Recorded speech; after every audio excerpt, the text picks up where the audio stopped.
Hey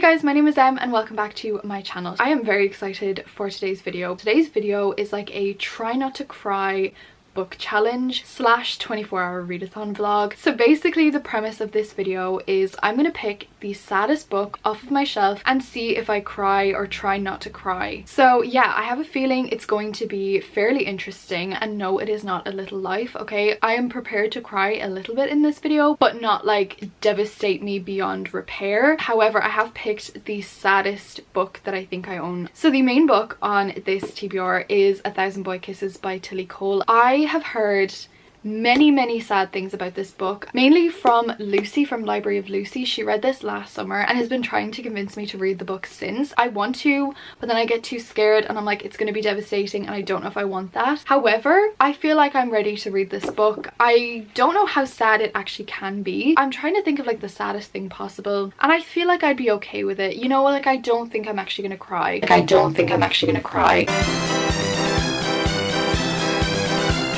The reason I decided to do this challenge as well is because I never cry at books. I don't think I've ever like full-on sobbed at a book, so I really don't see how anything in these books are going to be sad enough to bring me to actual tears. I have teared up at a book before, I have felt emotional at a book before, however I've never like full-on sobbed while reading a book. So hopefully A Thousand Boy Kisses will be the book to get me to sob, or not. Technically I'm trying not to cry. Sarah from Saz Books read this as well, I think last year, and she never cries at books and she sobbed at this book, and Lucy was crying from page 12 in this book. I don't know if I'm prepared to cry the whole way through this, but it's going to be an interesting journey regardless. I feel like this video will be the telltale sign of whether I am just an emotionless, cold-hearted bitch or I just haven't read a sad enough book yet. And I'm very intrigued to get to page 12 because I know that that is the exact page that Lucy started sobbing on. So yeah, without further ado, let's get into the reading vlog.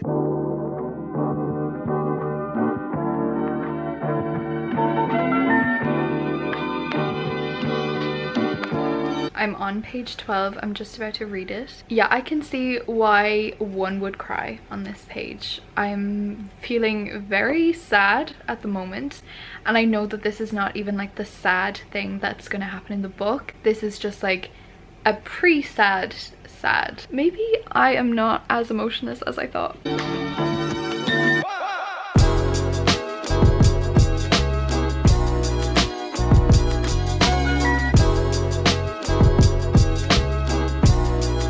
Okay, I'm a chapter in to A Thousand Boy Kisses. That first chapter was traumatic as fuck. Miss Tilly Cole really said, let's traumatize them nice and early. Just give them a little taste, give them a little sprinkle of what's to come. That was really sad. I did shed a few tears. My eyes did well up. However, I'm not counting that as crying because I've done that with other books before. I've never like full on sobbed at a book. Feel like this could be the one. So basically what this book is about, we have Poppy and Ruin, and they're like best friends when they're children. He moves from Norway to America. They're like boy next door. They're best friends. They're in love with each other. Then in the first chapter something very sad happens when they're 8, and then in present day they're like 17 I think, and they haven't spoken since they were 8 or something like that. I don't know, there's a big gap of time where they haven't spoken, and now something really traumatic is happening. But our main character Poppy has this challenge from her grandmother, and basically it is to fill up a jar of 1,000 boy kisses that make her heart nearly burst, like the best kisses that she's ever had in her life. And first of all, this is a YA book, so it's going to be more like sweet obviously, but yeah, that's her challenge. And Ruin and Poppy kiss in the first chapter, and he's like, I promise that I will fill up that jar for you, there's nobody else, etc, etc, etc. So now I'm on chapter 2, and this is 2 years ago, so Ruin is 15 in this. I won't be giving you an update every chapter obviously, but I will be just coming back on when I have some stuff to say. So yeah, first chapter, very sad.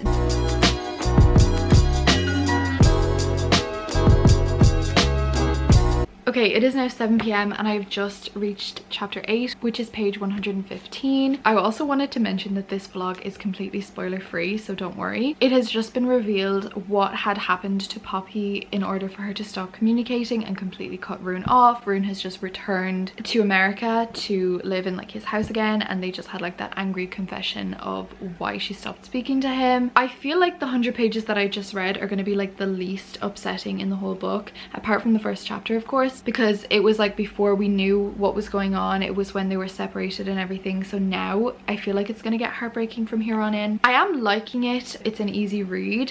However, I will say that there has been like a couple of like slut shaming scenes, and I don't like that at all. And also at the beginning, I literally annotated the fact that when he was describing her, he basically said she was not like other girls because she was quirky and not cool. She wasn't concerned with what people thought of her. She played the cello because she loved it. She read books and she studied for fun because she was unique in a town full of carbon copy bimbos.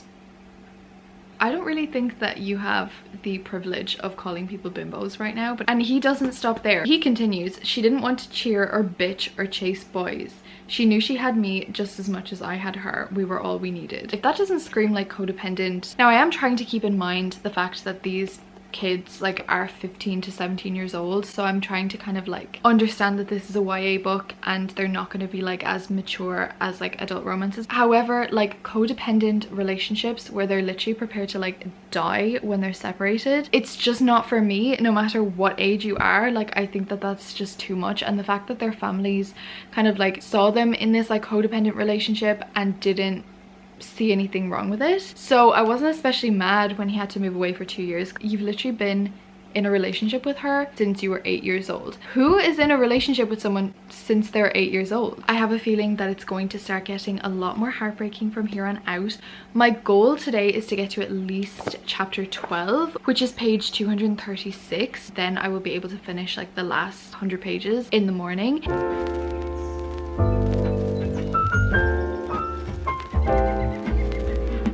It is now 10:30 p.m. and I did take like a longer break from reading because I had some other things to do, and like I couldn't just sit and read this whole book in one sitting. But I am now on chapter 9, which is page 153, and I'm not gonna lie, I'm kind of bored, which is not how I thought I would be feeling during this book. So obviously we know that something sad is happening with Poppy. However, every single sentence she says is repetitive, and she's basically just saying how she wants to live life to the fullest. As they say on iCarly, live life, breathe air.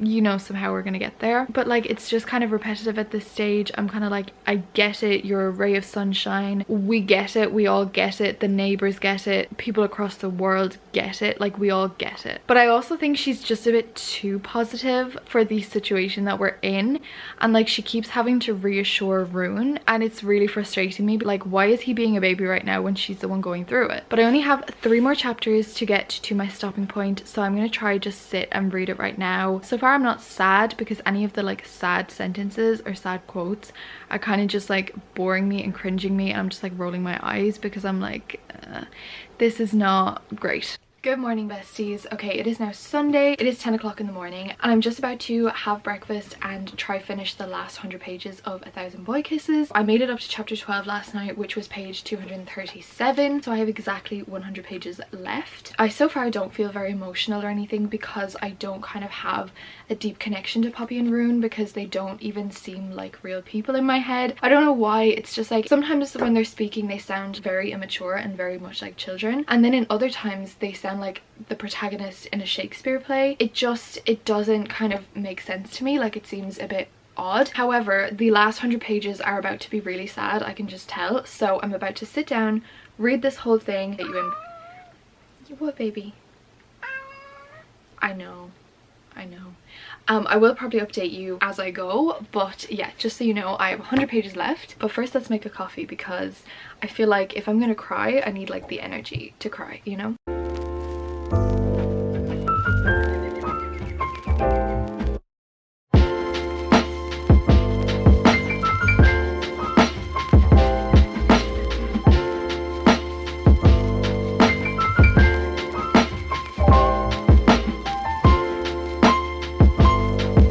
Okay, I will admit it is getting a bit sad now. I'm on page 259, and the last cello scene kind of broke me inside. Yeah, that was very sad. I haven't cried, but I definitely am feeling more emotion and empathy towards the characters. So I have a feeling that these last few pages might do it. You never know.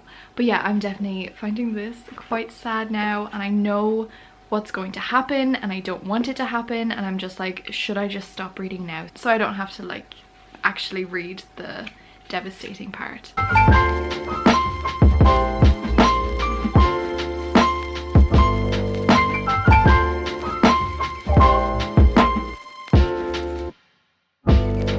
Listen guys, I'm starting to think that I might be heartless because I just read the most heart-wrenching scene that I think I've ever read in any book and I didn't cry.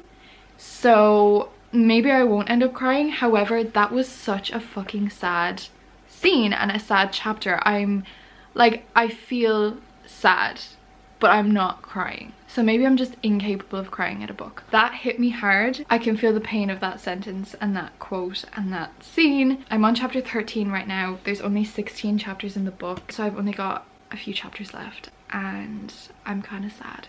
I'm very sad. I take it back. My heart is pounding in my chest. What the fuck? No. No, please.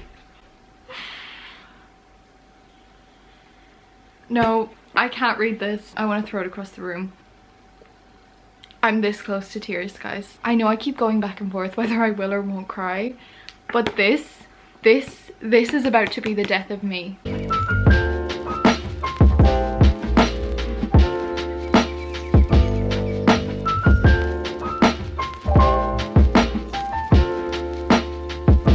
He's wearing a tux.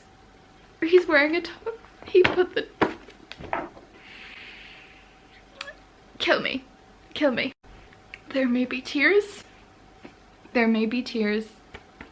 They've... Listen. Listen. There's a One Direction song as the soundtrack. One of the saddest ones. I've got 20 more pages. They've only got 4 more kisses left before they get to the 1000th kiss. Somebody sedate me.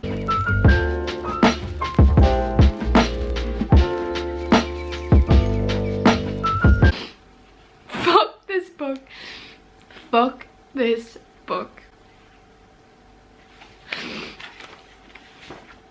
I don't want to read the last 10 pages.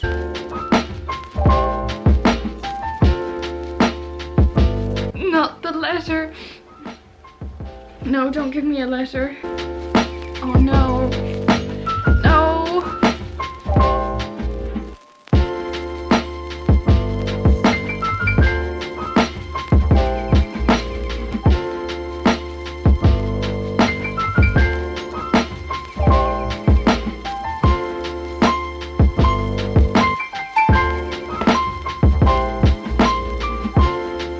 You're joking me. You're joking me. You are joking. Oh no. 1 year later. I don't want a year later. I don't want a year later.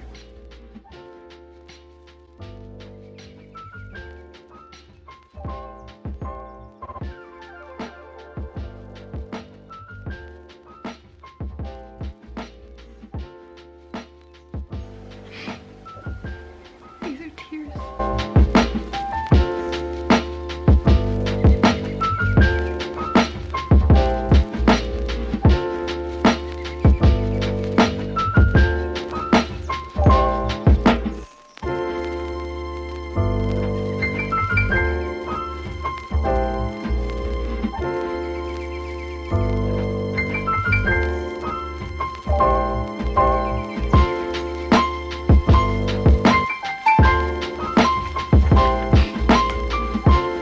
I fucking hate this book, but I love it. I'm on the epilogue. 10 years later. It's never a good sign.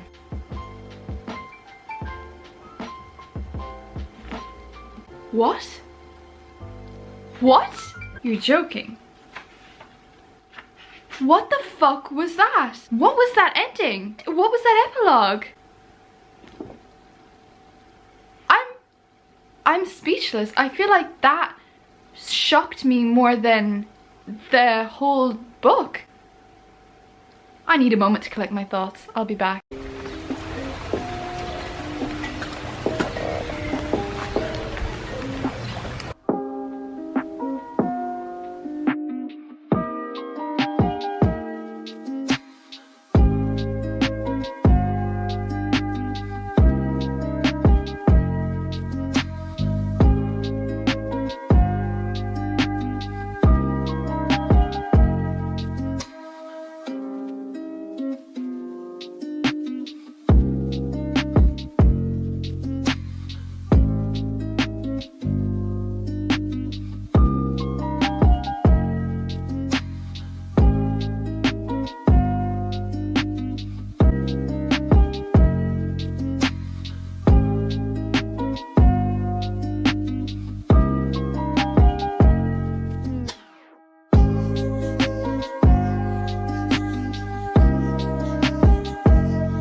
It is now almost 12 p.m. and I have finished 1,000 Boy Kisses, or has this book finished me? I truly think that this was the most traumatic reading experience that I've ever had. I do think that this did hit me a lot harder than any other book kind of has. I did cry, okay, a little bit. Again, like I didn't full on sob, and as soon as like the sad scene was past, I stopped crying. Like I didn't continue to cry, if that makes sense, but I did shed multiple tears, and I would count that as crying. I don't know what to rate this book yet, because I got to like the end of the book and I was like, that was really sad, but it was a good like love story. Then I read the epilogue, and the epilogue just messed me up in ways that I cannot even describe. Why did that happen? Why did Miss Tilly Cole decide to do that? Was this a Romeo and Juliet retelling? I thought it was going to be such a sweet little epilogue with Rune visiting the cherry blossoms with another person. Instead, we got what we got in the epilogue. Are you joking me? I feel like I need a novella explaining the epilogue and like what happened between the ending of the book and the time that the epilogue takes place, which is like 10 years. So I think I'm going to give this book a 4-star, simply because I can't give it a full 5-star, because there were times in this book where I was like, this is cringy. I didn't like their relationship at times. I was just kind of like, okay, you are codependent, you are acting really weird, and I didn't love it. However, the like last 100 pages of this book was the most devastating reading experience that I've ever had. I felt so sad, and even in the times where I wasn't crying, I felt like crying because it was just so sad. If you usually cry at books, you will probably cry throughout the whole duration of this book. Because I am a little bit cold-hearted when it comes to fiction, I only cried towards like the really sad parts. But I'm really glad that I did this reading vlog and this reading experience, because I'm glad that I have it read now. I was kind of so scared to pick it up for so long because I knew that it was going to be really sad, but I'm so glad that I now have read it. I actually really enjoyed this like try not to cry book challenge. 1,000 Boy Kisses finished me just as much as I finished this book. But yeah, that is it for this video. Thank you so much for watching. I hope you enjoyed. As always, my links will be down in the description box. Comment the pink heart emoji and the crying emoji, any sad emojis that you can think of, comment those. But yeah, thank you so much for watching. Stay amazing, stay kind, and I'll see you in the next video. Bye.